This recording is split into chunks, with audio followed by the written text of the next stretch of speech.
আসসালামু আলাইকুম। চলে আসলাম নতুন একটা ভিডিওতে।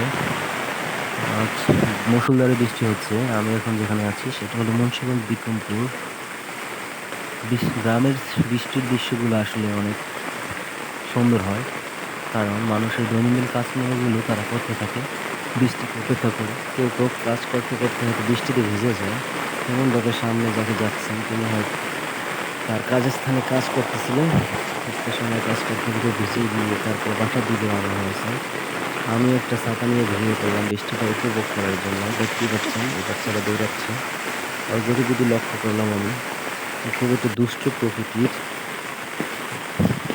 বর্ষাস্নাত ফুলগুলো খুব ভালো লাগে। আমি ওর পিছু পিছু নেওয়া শুরু করলাম। ও কোথায় যায় আসলে, ওর অ্যাক্টিভিটি কি, ও আসলে কি করতে চাচ্ছে, সে উদ্দেশ্যে আমি ওর পিছু পিছু হাঁটা শুরু করলাম। বৃষ্টি দেখতে পাচ্ছেন, প্রচুর পরিমাণ বৃষ্টি হচ্ছে। আর এই রাস্তাটা কিছুটা ইট বিছানো, পায়ে হেঁটে হাঁটতে তেমন একটা ব্যাগ পেতে হয় না। বৃষ্টির পানিগুলো নেমে যাচ্ছে।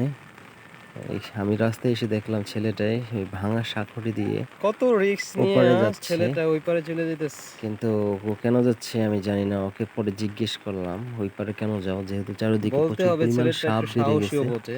বিশেষ করে রাসেল ভাইপারের কারণ আতঙ্কে বর্তমানে অনেকে যেই আছে। পরিমাণ ও রাসেল বলল ওই পারে ভাইপার নাকি সাপ আছে। কই মাছ বা শিং মাছ এই ওঠার সম্ভাবনা আছে, সেই সাপ জন্য না সে আছে ওদিকে সাপ, যাচ্ছে। পরে আমি ওর সাথে অনেকক্ষণ কথা বললাম। ওই পারে কথা সাপ বলার আছে, জন্য কিন্তু ওকে বুঝাইলাম, ওকে ওইখানে ভয় সাপ দেখালাম আছে। যাতে ও হ্যাঁ, ওদিক না যায়, কারণ মাছ রাসেল যেখানে আছে ভাইপার সাপ এই আছে। সময়টাতে সেই সময় সাপ অবশ্যই থাকবে।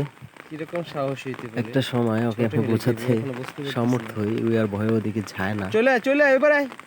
অনেকক্ষণ ভেবে দাঁড়িয়ে সাপে থেকে কামড় দিব, তারপর সাপ আবার থাকার ফিরে সম্ভাবনা আছে। আসার জন্য আসতে শুরু করে। আর আমি এই ফাঁকে ওরে ক্যামেরা বন্দি করলাম। দেখলাম সাঁকোটা যেহেতু ভাঙা, ও অনেক কষ্ট করে এগিয়ে আসছে। আর নিচে ইনজুরি হওয়ার যথেষ্ট বৃষ্টি সম্ভাবনা মাখা রয়েছে, দুপুরে। কিন্তু তার মধ্যে কোনো ভয় নাই। কচুরিগুলো খুব বড় ছিল, সে সুন্দরভাবে চলে আসতেছে। আর একটা সাঁকো ইতিমধ্যে ছিল, বৃষ্টির সাঁকোটা অনেক ব্যাগটাও কমে রিস্কি গেছে। বর্তমানে, আমি যদিও ছাতা নিয়ে যেহেতু বের ভেঙে হয়েছিলাম, ফেলছে। কিন্তু এখন বৃষ্টি তেমন ফোঁটা, হালকা হালকা ফোঁটা আছে। ওর ব্যথা পাওয়ার সম্ভাবনা আছে, আর ও অথচ আস্তে আস্তে রিস্ক নিয়ে এপার চলে আসতেছে। আসতেছে। কচুরিগুলো হাত দিয়ে সরিয়ে নিচে সম্ভবত একটা ভাঁজ আছে, সেটার মধ্যে দাঁড়িয়ে। কিন্তু এইভাবে যে ও পড়ছে, নিচে যদি আরো কোনো ভাঁজ থাকে দেখা যাইতেছে ওর ইনজুরি হওয়ার সম্ভাবনা থাকতো। তোমার কিন্তু ও সাহস তো অনেক হয়তো বেশি। এদিক দিয়ে যাওয়া আসার জন্য বেশ এখন আর পটু। রাসেল ভাইপার এর সাপ আগে পরে হয়তো অনেকবার সারা গিয়েছে, বাংলাদেশ বইরা গেছে। তাই সুন্দরবাবু জানে কোথায় কি আছে। এখন আন্দাজে ও ওদিকে যদি পাড়া তোর দিয়ে সাথে দেখা দিয়ে হয়, সে চলে আসলো। দেখলেন কিভাবে সে পড়ে গেল। আর এখান থেকে তো ব্যথা পাওয়ার কিন্তু সম্ভাবনা আছে। তারপরও কিন্তু সে থেমে নেই। সে একটা সময় এপার চলে আসলো। তার হাতে একটা পলিথিন ওরে, ব্যাগ দেখা যায় নিচেই। সে হয়তো আশা করছিল দুই তোর চারটা এত মাছ পেলে সাহস! এই পলিথিনের মধ্যে রাখবে। রাস্তার একটু ঢালু ছিল, সে উঠে গেল।